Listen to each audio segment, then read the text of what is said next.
Hi, everybody. I wanted to share something with you um, that is related to my teaching on Full Circle Awakening.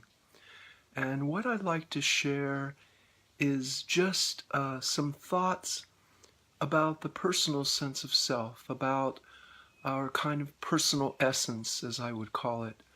Um, I think that often especially in the kind of non-dual spiritual scene, the understanding is that the ego or personal sense of self is somehow or other the enemy. It's somehow or other, in some way, something that should be gotten rid of, or maybe doesn't even exist in the first place. And I think that there needs to be a kind of clarity brought to that whole question. And that's a kind of big part of my teaching, I would even say. Um, because I really feel it's an important point.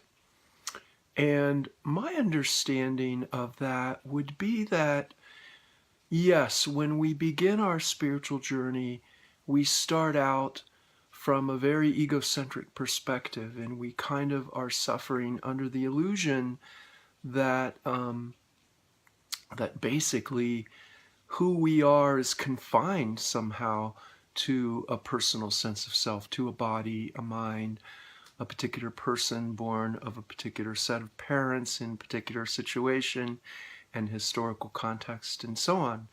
And so we awaken to who we are on the level of spirit, on the level of pure consciousness, and we realize that there's this deeper aspect to our identity that we never really realized before.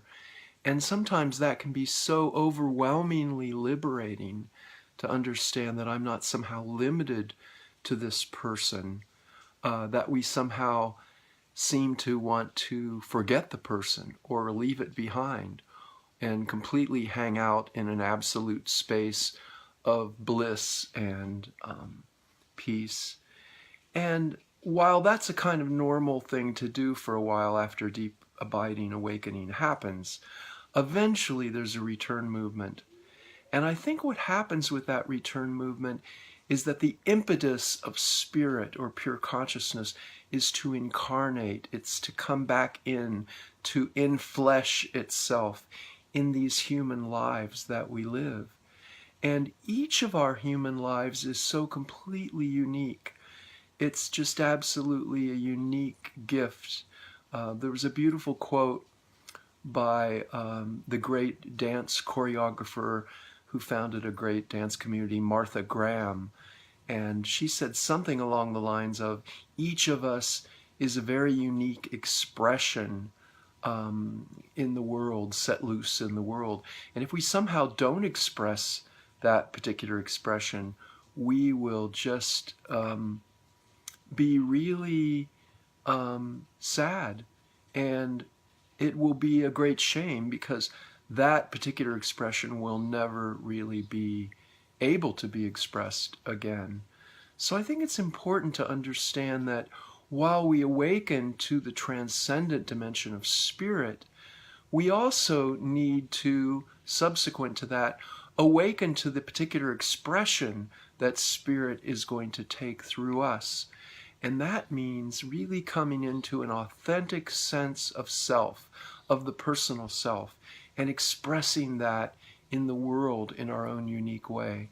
So part of my teaching is really to invite people to do that and to try to assist them in doing that. Yes, the importance of awakening to the dimension of spirit is there, and that also is an essential aspect of any liberating teaching. But I think that there is a return movement. There is a kind of full circle to awakening. And the second half of that journey, the second half of that circle, involves coming into our authentic sense of self and expressing that in the world. And that's still a very important point. So I hope that you all will discover that for yourself and be able to express your own unique gift to the world. We're all waiting for it. Thanks a lot. Bye.